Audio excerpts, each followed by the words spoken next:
We can lay some of the blame for the dumpster fire of the internet at the feet of the people who joined, right?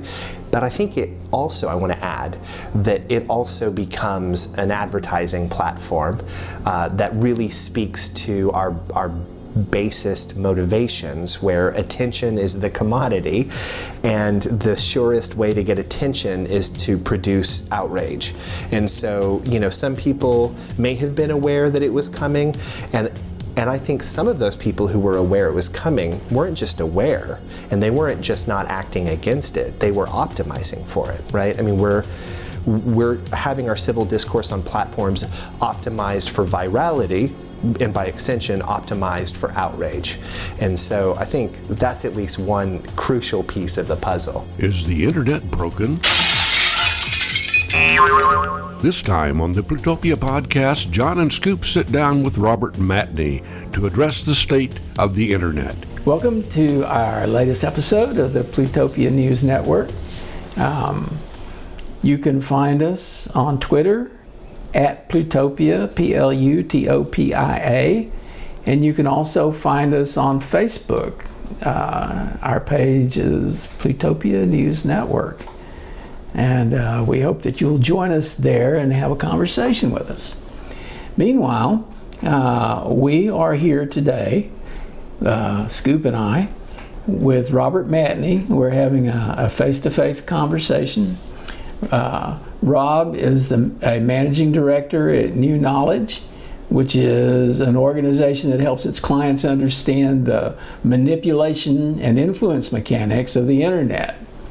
Rob is also a well-known actor here in Austin, still appearing in plays, and of course he's Dr. Psycho on the DC Universe Online. Yeah. So, and just to start things out, I was looking at the New Knowledge site today, and there in big letters it says, "Something is wrong on the internet." And I think that's probably a good way to start our conversation. Why don't you talk a little bit about what is wrong on the internet? Yeah, sure. Thanks, John and Scoop, for having me. I know this is a casual podcast, but it's always good to thank your host, right? What's wrong on the internet? Well, it's a nice phrase to have on your website, because I think everyone's got an intuition that that's true. We have varying opinions on why, on what, and maybe different timelines on when we came to that awareness, but I think it's a broadly, at least suspected opinion that something is fundamentally wrong with how the internet is constructed. I think, historically, and this is true of me as well as others, so I'm owning this. It was easy for me, it was easy for us to conceive of the internet as an emancipatory tool and a receptacle of human expression that was highly available, not quite universally available. Let's recognize the limitations of access that are unequal throughout the globe, but broadly speaking, a universally accessible repository of knowledge. And this utopic vision, this techno-utopic vision, had and has some merit to it, but the critique I would suggest is that it's an incomplete vision, that it's misses some crucial elements that weren't conceived because ethical imagination, ethical futurism wasn't engaged with in a really robust way, I think. Well, and I would say that it's partly because the internet originated as an R&D network with relative civility among the people. I mean, even when people were having flame wars, they were certainly civil compared to some of the things that you find now. And some people understood that it was inevitable that if the internet mainstreamed, that mainstreaming would bring in bad actors. But I don't think that anybody could conceive of the sort of problems, or maybe they did. I'm sure there are people who had an idea how bad it could really get. but it's like a petri dish for propaganda, among other things. One of the things I just thought of that you said is, this vision of it as an R&D network. One of the controlled variables was the who, right? And if we're envisioning that networks tend to become a reflection of the people on them, right? That the network was going to change when the participants changed, then we can lay some of the blame for the dumpster fire of the internet at the feet of the people who joined, right? But I think I want to add that it also becomes an advertising platform that really speaks to our basest motivations, where attention is the commodity, and the surest way to get attention is to produce outrage. And so, some people may have been aware that it was coming, and I think some of those people who were aware it was coming weren't just aware, and they weren't just not acting against it, they were optimizing for it, right? I mean, we're having our civil discourse on platforms optimized for virality, and by extension, optimized for outrage. And so I think that's at least one crucial piece of the puzzle. Yeah, I mean, I think part of the history is it was clear that the internet was a social platform, and that it would give really excellent support to online conversation and connection and sharing. And we started evolving technologies to do that, which leads to like Facebook and Twitter and those kinds of things, which are now called social media. But the reason they're called social media is because when people started turning their attention from like television, radio, whatever, to those online platforms and to having like doing social sharing online, it leaves the marketing people with the question of how are they going to get the eyeballs? How are they going to be able to sell attention the way they have typically with like mass media in the past? And the way to do that is to glom on to these social frameworks and sell attention there. And that means that in a way that sort of corrupts the social sphere that it had been evolving, and it sort of injects a kind of I guess sort of crass commercialism into it that it's sort of like when people started getting email spam and they got more and more spam. First it's just a few emails, and then it's more and more, and then suddenly you're like deluged with spam. And now when you go into a conversational space, you almost cringe because you're going to be deluged with some form of advertising or some form of ask, Yep. And because the asks are more likely, because the view time of the ask is going to be more sustained and more persistent, if the emotional content is outrage rather than peacefulness, then the algorithms come to match that. And so, it's not, I think, merely a question of unidirectional corruption, which it is, but it's a feedback loop, isn't it? Right? It's corruption that then produces another vector for corruption that, reinforces itself. Well, how much do you think age has to do with the perception that something is wrong on the internet? Say, people like us who have been on the internet for decades versus millennials who have known nothing but the internet. So there's not really any comparison. People like us can look back at other forms of communication and media and have something to compare, but a millennial perhaps doesn't have anything to compare the internet to. I think we have to look past the term millennial to really get at what we're talking about, because I think we're talking about a phenomenon that really starts to emerge with 2006, 2007, and I don't remember what the exact marketing guidelines are, but that's pretty well post-millennial, whatever that next generation is. At least, I think, to the point of your question. And it makes me wonder if they might say, yes, something is, since the social web, the social media is the water that I swim in. My platforms may be different than me as an old codger, but there's a set of platforms that I use as a young person. they might say there's something wrong with life, with society, because this is life, this is society. I don't know the answer to that. My hunch is they would still say, no, there's something wrong with the internet and how people have conversations. Because I think that there is too much awareness that our fundamental ability to trust what we see is being eroded. And it's an erosion that's continuing. It's getting worse and worse. And so maybe, I'm sure there's generational breakdowns in how we perceive it, for sure.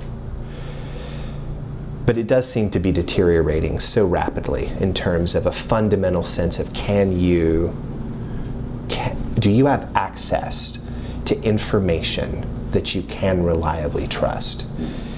And that is such a foundational question. I mean, that to me seems like an epochal, a civilizational question. If you lose the ability to do that, other terrible things must not be far behind, I think. I remember in the early days of blogging, some of us who were bloggers sort of naively were thinking we're gonna be a really good supplement to journalism because we'll bring in many perspectives, and people can get many perspectives from reading blogs. So something happens, and the news media. I mean, the news media, it was, mass media was very top down, and the way information came to people was through a very limited number of sources, and there wasn't a huge range of difference from one to the other. Everybody was sort of getting a very similar picture of reality through those limited sources. And that meant that for a period of time through the era of mass media, people had a sense of common experience and understanding, and information seemed to be, it felt stable, sort of. But now you've got this stuff coming from every conceivable direction, and it's not vetted necessarily. And you can sort of dump anything into the noosphere, and there will be some set of people who believe it. This sort of makes me, so this kind of takes me to thinking about the 2016 election, and the sense that we have that it was gamed with propaganda that was planted by Russians, etc. But it was like viral memes that were sort of like unbelievable things, but at the same time, people they intellectually they may have believed it, but emotionally they did, so they were like sharing it and throwing this stuff around. So we have a space that has been somewhat, I use the word corrupted. It's been made somewhat crass by commercial manipulation, and then it becomes a way to do more than that, to do basically psyops on huge numbers of people, now that you have the internet mainstream and you have so many people online. Targeting at scale and precision, right? It's propaganda at scale and precision is a way that I tend to frame it. And I want to return to this sort of propaganda at scale and precision topic, but I want to take a little detour to something you said just a moment ago, if I could, which is this. I find myself in the sometimes mystifying position of at least sounding conservative relative to the age of mass media, at least sounding it. And I guess I think I am not merely mollifying myself when I reframe it to myself as trying to leap into the next, into what we are in now. Because the question for me is, how do we nourish the polyphony that you were referring to in this age of new blogs, where you could fracture the hegemony of the gatekeepers of media, right? You could pry open the possible ways of perceiving the world with more perspectives, which seems to me to be an inarguably positive thing, right? how do you nourish that and restore that whilst maintaining a framework of some degree of shared experience, enough degree of shared experience that we can validate information with each other in a meaningful way? That seems to me the big question ahead of us. How do we? Let's not push the damn pendulum back to having a few gatekeepers who can kind of control things. Although I think that many of those folks who were deeply grounded in journalistic ethics and behaved in a way that balanced the shortfalls of having those gatekeepers. So maybe that's part of the equation. I'm not really sure, but I think the question is, how do we nourish polyphony while maintaining some capacity to have a shared understanding of the world and a capacity for validating information? And so then jumping forward to this point of propaganda at scale and at precision, one of my earliest tasks at the company that I work for now was working on a report requested by the U.S. Senate Committee on Intelligence to deliver the authoritative analysis of the data provided from the social media platforms to the Senate relating to Russian state-sponsored, specifically the IRA's, Internet Research Agency's activity to create persuasion campaigns, influence operations. And you can look at the bulk numbers of how many posts were there, and there's quite a lot. I'd have to review to actually get actual numbers, so forgive me for not having those at the tip of my brain. But when you look at them objectively, the numbers of like how many posts were put out is pretty big, but then you look at the number of how many posts go out across Twitter and Facebook, and they actually look quite small, right? They look even minuscule. And the question has been raised, with a number that's minuscule relative to the traffic, why do we even care about it? And of course the answer is, but who saw it, and how targeted were they, and how often did they see it? And that repetition piece is important. And how much influence did they have? How much influence did the people who saw it have? That's right. That's the next vector, right? Is then how often did they turn around and represent it to a group, imparting their reputational alignment now to that message, that people who trusted them said, oh, well, person X said it and I trust them, so this must be trustworthy. And all of that drills back to this general point, which is that a fair amount of corroborated research indicates that if you see a thing, even an absurd and outrageous thing, 7 times, and the source appears to be distinct from each other, and the source appears to be reliable, the chances that you believe it skyrocket. So repeat something often enough and it becomes true, or whatever, this quote that gets misattributed to people throughout history, it turns out that it's about 7 times. And so if you target, and you target in a really precise way very specific groups with information, and you bombard them from a bunch of different apparent directions and give them the same fact, it's incredibly persuasive.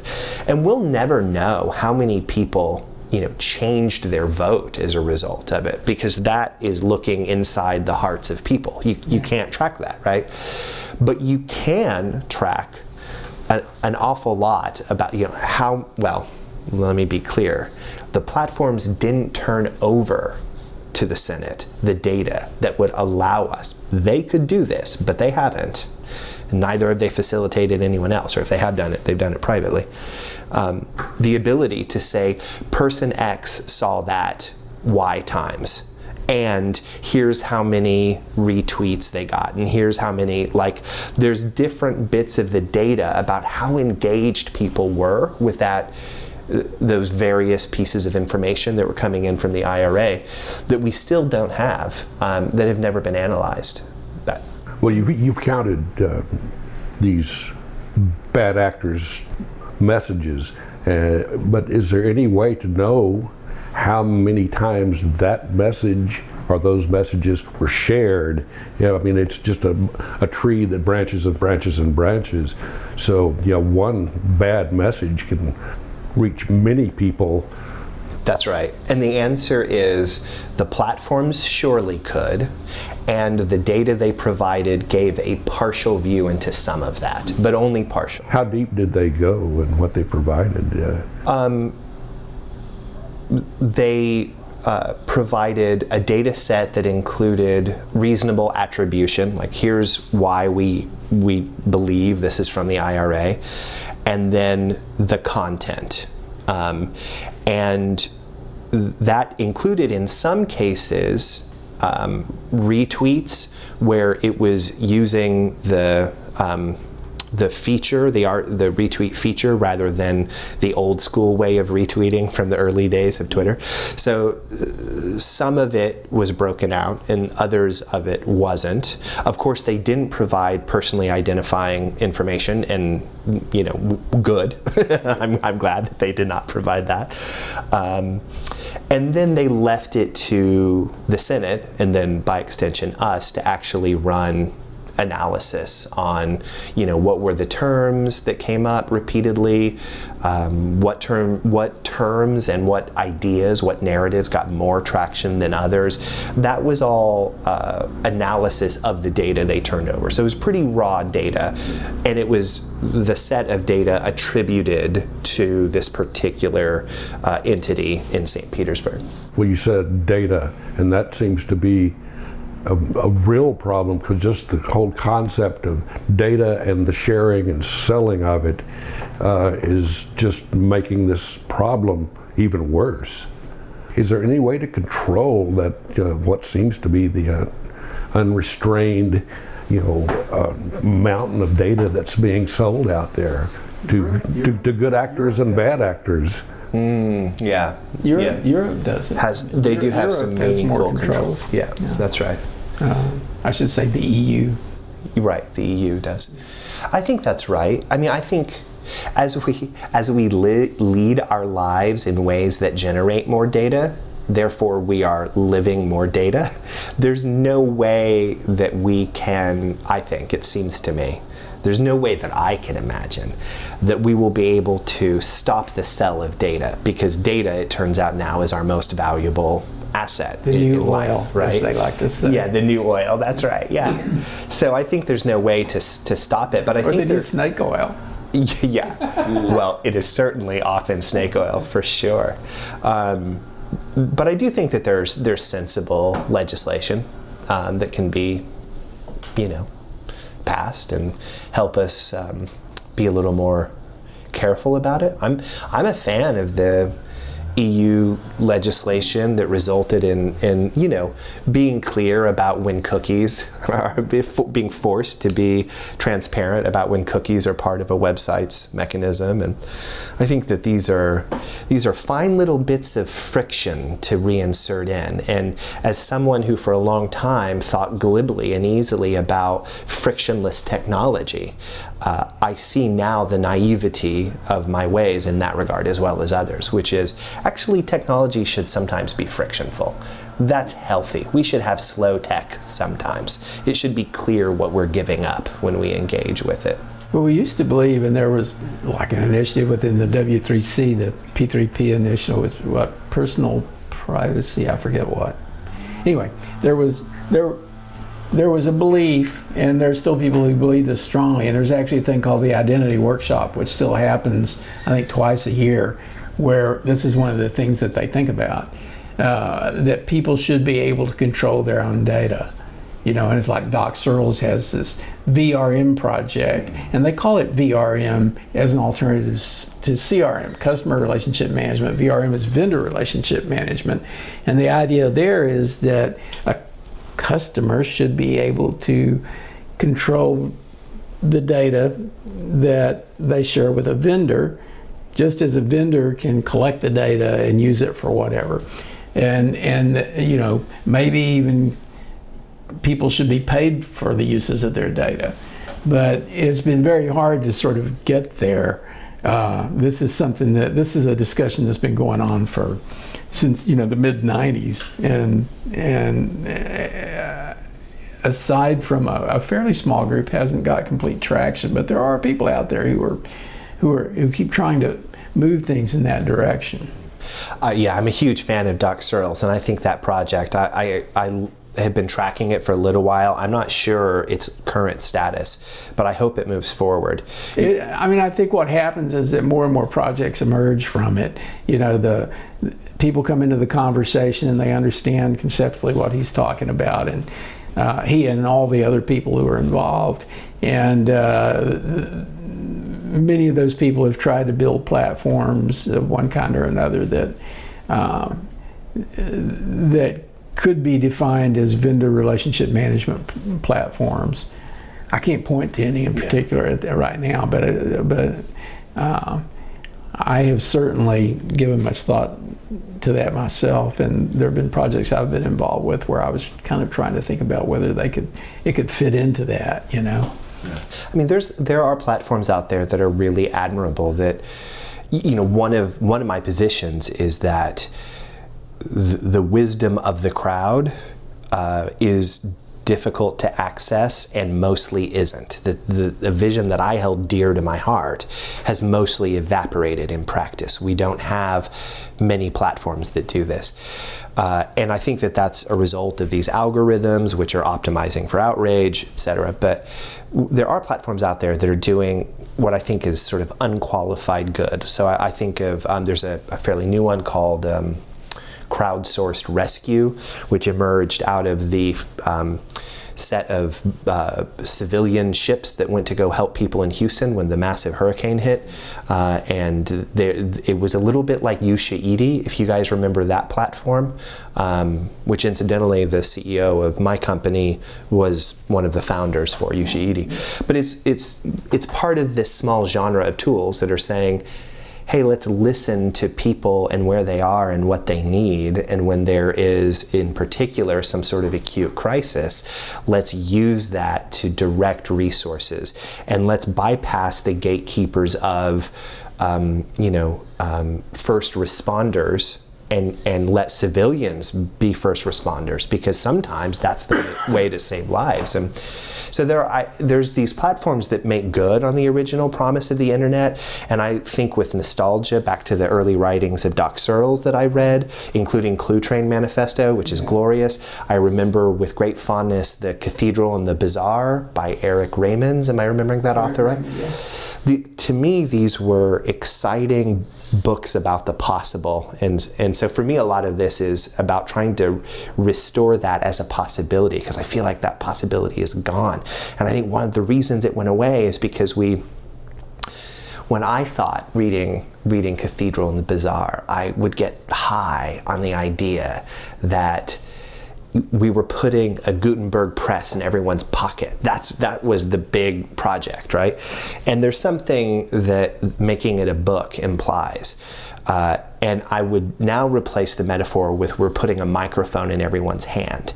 And that implies some differences too, including the capacity for demagoguery. And when you say to everyone, you all have a voice, we open up the possibility that we're creating systems that allow demagogues to be much more successful than they were before. And I think we're living in a moment of distributed demagoguery. I think that's what's broken with the internet, is distributed demagoguery prevails right now. And sometimes it's state-sponsored, and sometimes it's a small group of aggrieved people who don't think that a woman should be the hero of their favorite comic book movie franchise or whatever, right? They're engaging in demagoguery as well, and they're using a certain savviness to make themselves appear bigger and more important than they are. But in all these cases, folks are using the mechanics of the internet to manipulate. Yeah, I'm in the midst of reading a book called Dark Star Rising by a guy named Gary Lockman, who this is a very kind of well-researched book, but what it's really about, and I'm not all the way through it yet, but he's talked a lot about things like the power of positive thinking and so forth, but what he's really talking about is how some occult movements and some movements like the Dale Carnegie stuff and so forth have evolved over time and have fed into this idea that you can sort of create your own reality. And things like, if you say it often enough, it becomes real. Yes. Those kinds of things. Yeah, manifested into the universe. And apparently Trump was very influenced by this stuff. I haven't got to the point where that connection is made, but I kind of get it. I mean, there's a sense, I don't know, it's like facts don't really matter. It's more about the emotional resonance that you can sort of drive and create. And this thing about the things that people were sharing during the elections and even now, and all the political stuff that is actually happening, so much of it is more about emotional resonance and about people finding each other and coming together based on a common feeling, really, about things, and not really caring too much about what the facts are, what's actually real, or what's actually provable. You know, it's like there are people who have a very rigid opposition to the science of climate change. They haven't really thought about what that science means or what that science is saying to them. What they feel is that there's some kind of like left-wing thing associated with climate change, or this political other is driving this climate change agenda, and they just want to like make legislation that I won't like, even though they don't necessarily even know what that legislation might be. You know, it's like it's just a vibe. You know, it's like, and some people, maybe even a particular party, but it may be all parties. I mean, politically, you just kind of leverage that stuff, because all you're trying to do is you're trying to take power through getting more people to support you, right? Yeah. And if you can do that, like, I mean, I don't know how Trump, I mean, he just had confidence that he was going to be able to succeed without really ever even attempting to tell the truth, because he understood that people were not listening to his facts, they were listening to his emotions, you know. Yeah. And there was some kind of emotional resonance that he was able to create. Yeah, right. The art of persuasion, the power of persuasion. We're certainly in a moment where it's never been more powerful to be persuasive. The classical construction of rhetoric, breaking it out into logos, right? Reason that you're alluding to. But then the two others, right? Ethos, which is appeal to authority, right? Who's the speaker and do you trust them? And then the passions, right? And this we're in a moment where ethos and pathos is, exceedingly dominant. And I don't think it's more dominant in human nature. I think it's precisely as dominant as it's always been in human nature. We just have more tools for spreading the messages that can manipulate for passion and ethos and appeals to authority. And so I think that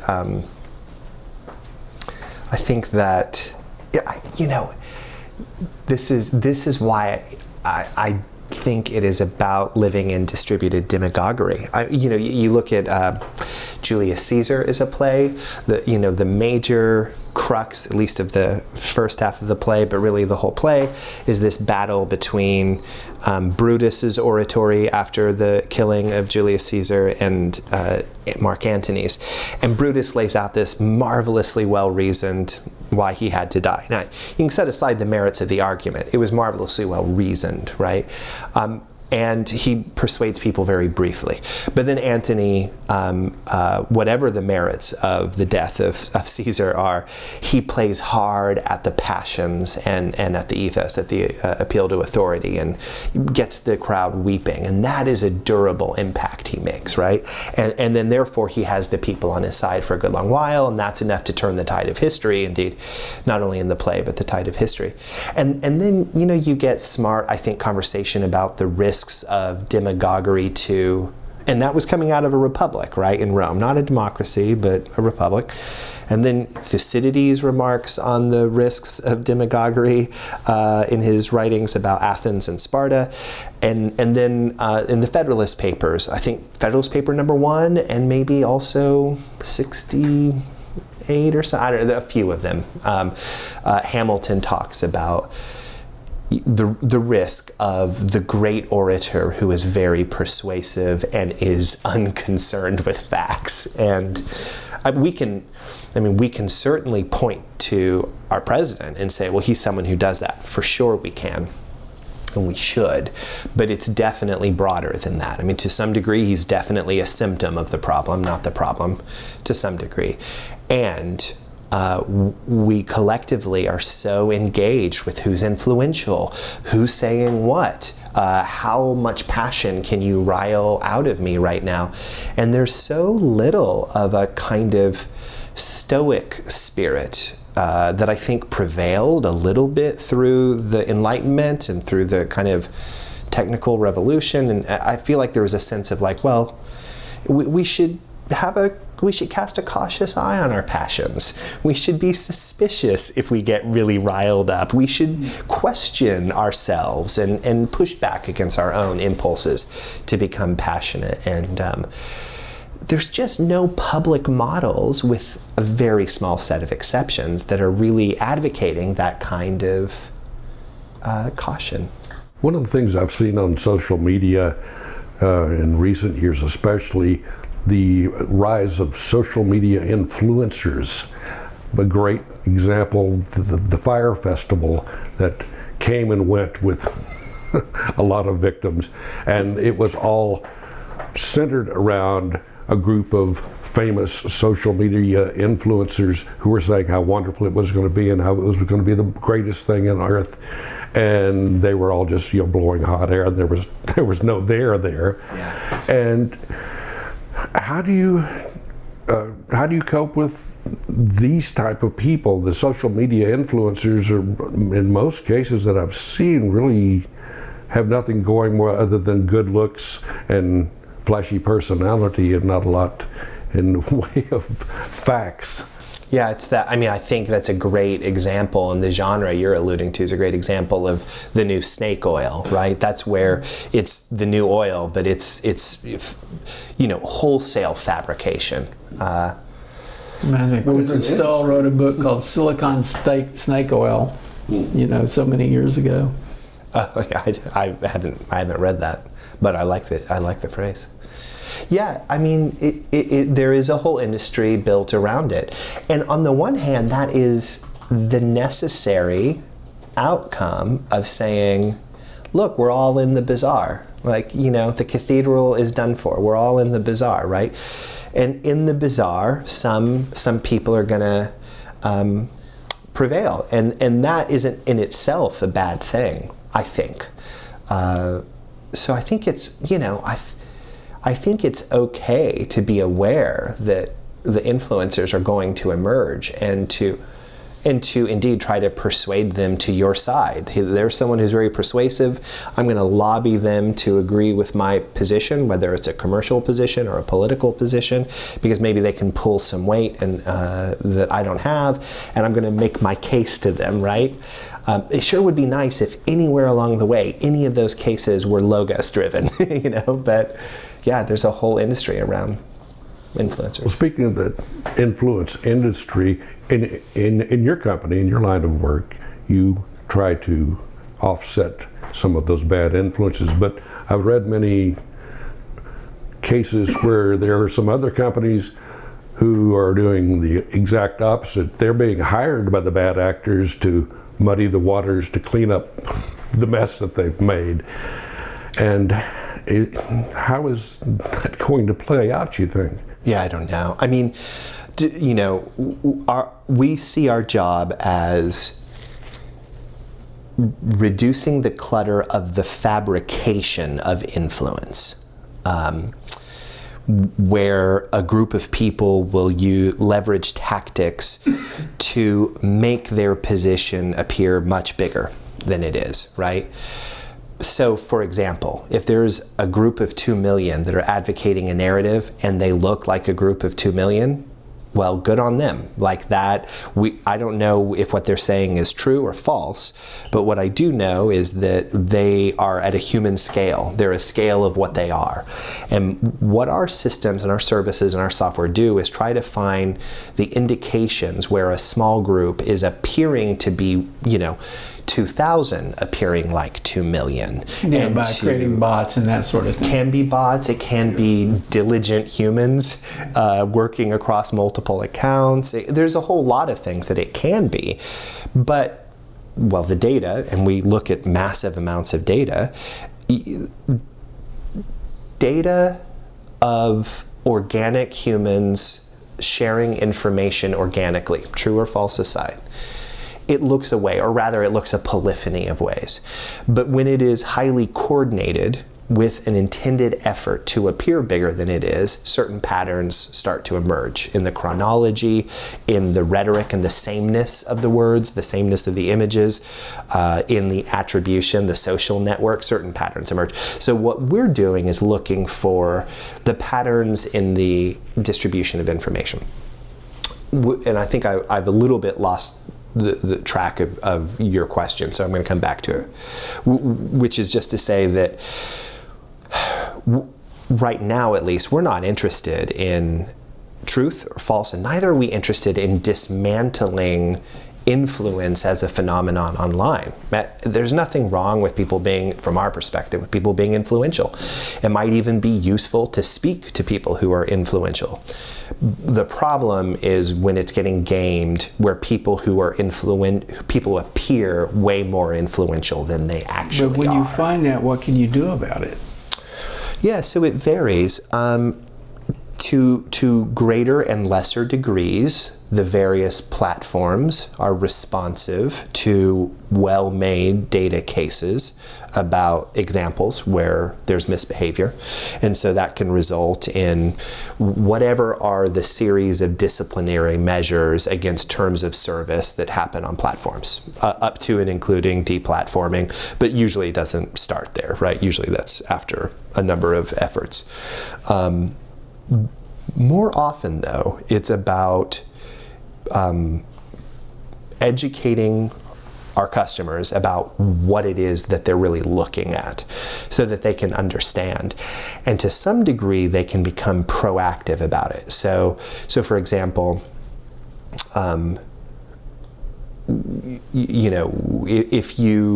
if we look at your product release cycle across the year, and we can see what you're going to be releasing. And 2 years ago, when you released this thing, it activated this faction of users and this faction of users who came back with tactics that made themselves look bigger and more important than they are. And then a similar product was released 9 months later, and it activated the same people. We can say, oh, when you do that in September, you're going to activate those groups and those groups. Now you have options. Do you want to reach out to them? Do you want to try to actually make peace with them? Do you want to reconsider your product release? Hopefully not, because that's kind of giving in to the enemy, but you may want to do that. Do you want to prepare your relationships with the press so that when it happens, you can say, right on cue, this is happening. This is a coordinated disinformation attack, everybody, etc. So if you know it's coming, there's things you can do. If it's already happening, there's less you can do, but you can do some things. And if nothing else, your executive team at least can understand what's going on. So, there are notable examples in the past where significant leaders have lost their jobs because a campaign looked to be X million, and that kind of choice was made. Well, someone's got to lose their head, right? If that many people are angry, someone's going to lose their head and someone gets fired, right? But if you say, yeah, that's not as many people as you think it is, then maybe that person doesn't lose their job for that reason, so. Well, with the current administration, a perfect example of people losing their jobs from not a lot of input. The data that's coming into the president's office is pretty minor, but his response is, you're gone, you're gone, you're gone. I mean, it's his trademark, isn't it? I mean, it's what he built his career on, firing people. Yeah, I mean, I was reading a list of the people who were going to be the best at the job, and a month later they're the worst at the job, and a month later they're done, they're gone. Yeah. And that seems to be a standard. I mean, peremptory action is on brand here, and I think it's arguable that was was a compelling part of why people voted the way they did. Have you encountered active campaigns of competitor against competitor? Is that widespread, or is that just some bad actors occasionally? So we are really looking for it because we think that it must be coming. So far, we haven't seen it unless it was also state-sponsored. So there's some state-sponsored examples where there might be a disinformation campaign launched that is coming in the interest of a company within that state to attack a company in another state because they want their company to win. So there certainly are some examples of disinformation campaigns where one company's interest is being advocated and another is being damaged at the same time. But so far, in our findings, that has been exclusively state-sponsored and not coming just from hit jobs from one company to another.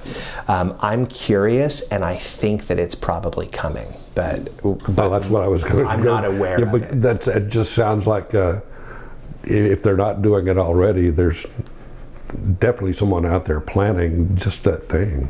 And even internecine warfare within teams, right? I mean, I feel like there's a lot of companies that they build a reputation of having a Shark Tank at the top where executives are expected to battle it out because the best will win, right? And you hear these stories of executive team backstabbing. It seems to me that it could even play out in that kind of micro way, right? If the names are big enough, it could play out in that kind of way. And it really does happen. My brother-in-law worked for a microprocessor company, which I won't name, that is infamous for that. It's like, if you're going to wear armor, you wear it on your back. And it just rampant. And I had some encounters with that company, and it's frightening. And it doesn't take a lot of that kind of thing to cost someone a job. No, it really doesn't. No. So a few seeds of suspicion and put them in the right place. If you can weave it into a conspiracy theory, you've got something special. And it doesn't take much. If you can give it the whiff of QAnon or anything remotely close to it, suddenly people will make it their religion. And then they're doing the work for you. They're doing the damage for you. It's like we're having these storms of misunderstanding, and it just seems like kind of a wicked problem to figure out how to address it. I mean, how do you make a storm go away? Yeah, right. Yeah, that's right. Yeah, that's right. It's really just bad weather, but it's in people's heads. Yeah, all around us. There's no shelter from this bad weather. Not really. I mean, there is. You can sit in a mountaintop, and you should occasionally for sure, but there's no shelter from the storm of this surging information war. And it is information warfare. In fact, in crazy town corners of the web, there is commonly used the term, I think it's third generation warfare, and that is simply a stand-in for information warfare, like just pure weaponized information and propaganda as a conscientious way of strategically moving through the world and achieving your goals. Yeah, and I think that's kind of the war that we have now. I mean, there was a hot war and there was a cold war, and now there's the information war. And I think the cyber war is really where it's happening right now, even though, you have like allusions to hot war and, tensions within the world and people threatening to attack and throw bombs at each other and that sort of thing. Yeah. But that's talk. Yeah. But the cyber thing, I'm increasingly convinced that, and I'm sure, there's people who know this. I'm sure that if you're in the NSA, you hear me say this, and you say, well, of course, I think you're about to say something. I think that cybersecurity, cyber war, is a subset of information war. So cyber attacks are a subset of, and it could be vice versa, right? Someone could say, no, it actually nests in the other direction. I think that's fine. But I mean, it's not, I don't think, straining the idea to say that anything that is cyber related has to do with the right ones and zeros, and that's just information. So we can think about this umbrella of information war and information integrity, and all the things that, I mean, information integrity would be the peaceful variation of it, right? With information war being when there is a lack of integrity. And these various other things, cyber security, etc., they fit underneath it, and I definitely think it's the era we're in. If you want to be frightened, all you have to do is go onto some place like 4chan or 8chan and just read some of the political, and like you've walked into some alien world populated by maniacs. Yeah, that's right. And of course that's where our work resides quite a bit, you know. We have fairly well a maxim. You know, search isn't free, information isn't free. As we're doing our analysis, there's a cost for all the information that we get, and slurping down the whole internet is difficult, right? So we're pretty selective in how we collect, where we collect, and what we do against that data. But if 4chan or 8chan says anything about any of our customers or any of their concerns, you can bet that's a problem. You can bet. Yeah. And so we globally do I've seen them play out, and you can see it coming. It's, oh Lord, somebody's going to get hammered. And they do. And they do, yeah.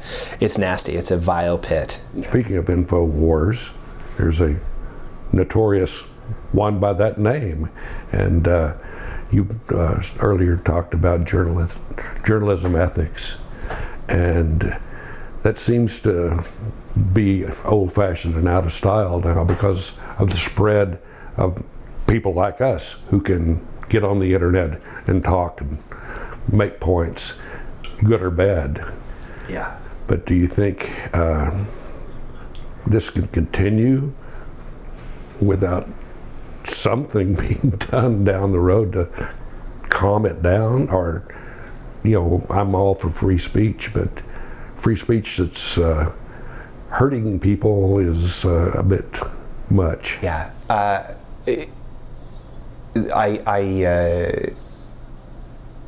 There's a salon that happens every few months here in town, run by LB Deo and Buzz, I forgot Buzz's last name. Buzz Moran, thank you, yes. And they put out a question recently, like, what debate topics would you like to see? And they do it in the traditional debate format. And one of the topics that occurred to me as I was actually driving here was